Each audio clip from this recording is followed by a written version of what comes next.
What's up, everybody? Welcome to Podcast Now. I'm Alex, and in this video, I want to go over 3 improvements that I hope Spider-Man 2 makes over Spider-Man 1. Now, before I get too far in, let me make it clear, when I make these videos, I think some people immediately jump on, oh, either the first game was terrible or Alex hated the first game, right? Neither of those two things are true. I think the first Marvel Spider-Man is an incredible game, and I really liked it. I just replayed it. I made a video on it on my 3rd channel, Podcast Now Back to the Past. You can check it all out. You gotta believe me, though. I really do like the game. That doesn't mean it was perfect, and that doesn't mean that I'd be content with the status quo for the second game. There are things the second game needs to improve upon, and I'm going to try to give you 3 pretty specific examples. So let's start with number 1, the bouncing around story. So hear me out on this one. I think overall the story of the first game is pretty darn good. I think the acting was incredible. But what I'm talking about here is really 2 different things. Number 1, I was not a fan, I'm still not a fan,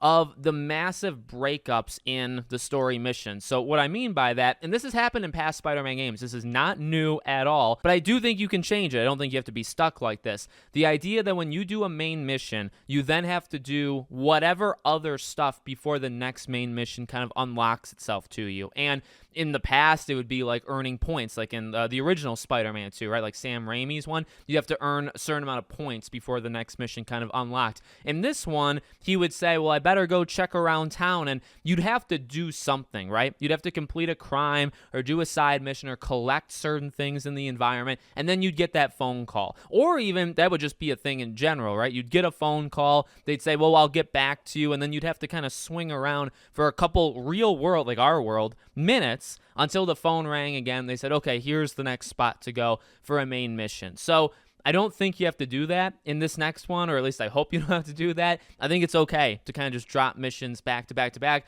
I mean, I get why they do it, probably to stretch it out, make it so the main story is not like 6 hours and you can make it a little bit longer than that, but I just really don't think that's necessary. But the other thing I would say is kind of the pacing of the main story. And this is going to be really interesting with Spider-Man 2 because we know a little, but we really, I don't think, know almost anything at all. It's very possible, and I've said this in past videos, it's possible Venom and Kraven are not even the only 2 villains, right? Doc Ock could return. Well, you know, we saw him in that villain kind of thing, Black Cat and stuff. So those could be side stuff. We don't know for sure if they'll be like main mission things, but it's possible Green Goblin shows up. It's possible there's a 3rd main villain that kind of jumps over Kraven and Venom. We don't know. And why I bring that up is when you think of the first game, there was a lot of jumping around. Now, you had to introduce all these characters, Fisk originally in the beginning, but then like Mr. Negative was such a big part. Then Doc Ock, I mean, you kind of knew that Doc Ock was coming, but you didn't know for sure if it was happening in that game. Then you had the Sinister Six, and look, like the prison mission was awesome, but then it's like, then you got to clean them up really quickly. It takes like 1 mission each to take these guys out. I felt like they were trying to cram as much as humanly possible into the story of Spider-Man 1. And overall, I think it was a good story, but I don't think it needed to have been that messy. So again, in terms of improvements, I would say a straight line. You know, you don't have to have so many things going on. And this is something, again, like theorizing I've talked about.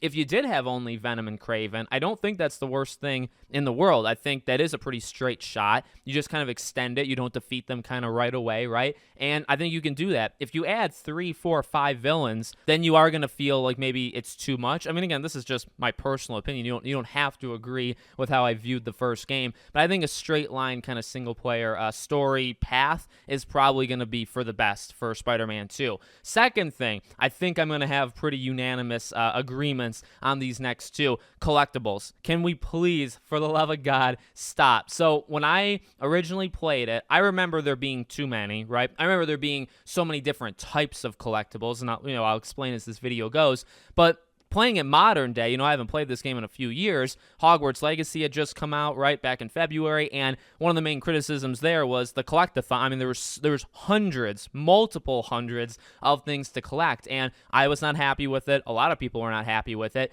Going back to play Spider-Man, I thought, wow, these are almost the exact same games. There's not as many in Spider-Man as Hogwarts, but it is a scary amount of side things. Again, I think to overall extend the length of time you're in this game. Now, this gets a little bit deeper, but I'm going to try to keep this as like clean as I possibly can.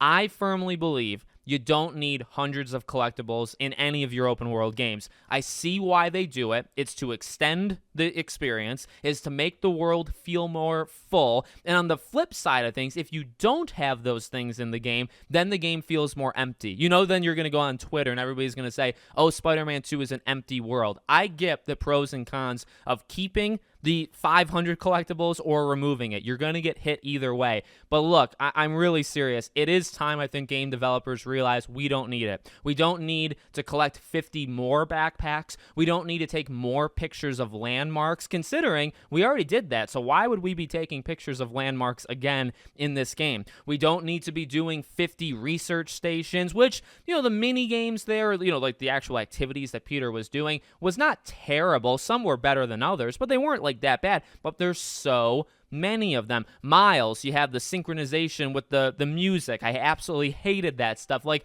there's so many different categories of things. Black cat, taking pictures of the cat, right? There's just so much. You don't need it. So that's my personal opinion. I would say taking it out, again, you're going to get hit with, well, the world doesn't feel as full. But again, some things don't make sense. Like, this isn't that long after the first game or Miles. Why would there be more backpacks to collect? Why would we be taking pictures of relatively the same environment? Like, there's going to be new regions. Do we have to take pictures of just that, or do we have to take pictures of the whole map again, right? Why would you actually do some of these side collectible things another time? So even in-game, it doesn't actually make sense. So I hope they remove it. Now, what do you do to kind of make up for that? Well, obviously, I think you have to do like side missions, and you have to kind of go that direction. I know that's more work. Doing a side mission is definitely more work than saying find 10 backpacks in the environment. Absolutely. But I do think it's time that we do it. And the third and final thing is going to kind of just encompass all of the side content. It does need continual improvement. It just needs more. So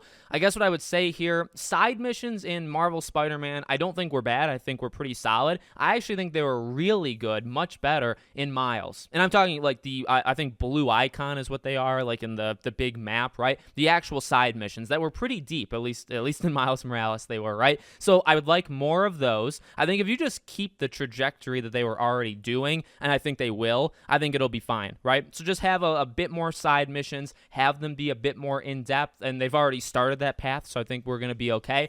I guess the rest of it would be, the crimes, the hideouts. Hideouts are tough because I don't think we hate the fighting. I think the fighting is actually really good in Spider-Man. But, when you have to do it for every faction known to man, and you have to do 5 or 7, of each of them, it starts to get a little repetitive. So again, maybe that's the collectible kind of thing, right? Scale it down a little bit. Now, in terms of crimes, it's tough because I do want a complete crime overhaul, okay? And you guys can maybe let me know in the comments of how you would do it. I want it to be overhauled, but I do understand the technicalities, like why that could be a problem, right? They tie so many of these tokens and all these different things that you get by doing those, I guess, research stations back in the first game, but also crimes, right? You'll get things there too. They tie so much of that to the upgrades, to suits, and we know there's going to be a lot of suits, and we know there's going to be variations of those kind of suits. So what do you do there? I guess that's that's why I could imagine they keep those and not really change them.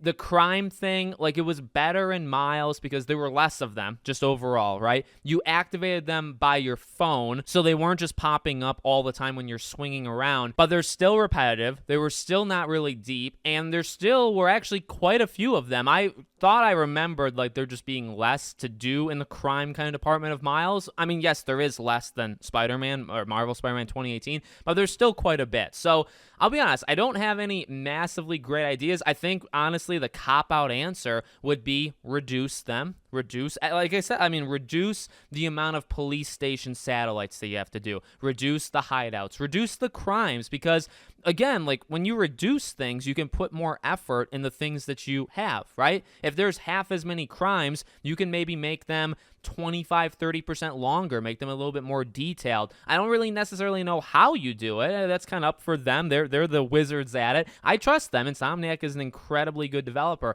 but I don't think you're going to get that many massive improvements if you just keep the same thing or you keep that many of them. I just don't think that's how it works. So my biggest cop-out answer for crimes is just have less of them. Yes, will it make the world feel less alive? Maybe. I mean, I honestly really don't think so, because you're still swinging around. You're still seeing everybody. Now there's going to be people like in the glass or like in the buildings you'll be able to see as you're climbing. Like, I don't really think it'll feel more dead by having half as many crimes. But again, then you tie it to suits. You tie those tokens, right, or those points or whatever. And it's like, okay, well, then how do you go past that? Do you just give it to us for free? Well, no, that's literally just not how games work, right? Like, that you have to do something to kind of earn it from these games. So how do you get those coins? That I'm not necessarily sure how you do that. Maybe just the single player missions. Maybe, I mean, you do unlock suits by doing the missions, but maybe you unlock even more suits by doing the main missions. I don't know. I'm not 100% sure how you fix that one, but I do know I want it fixed. So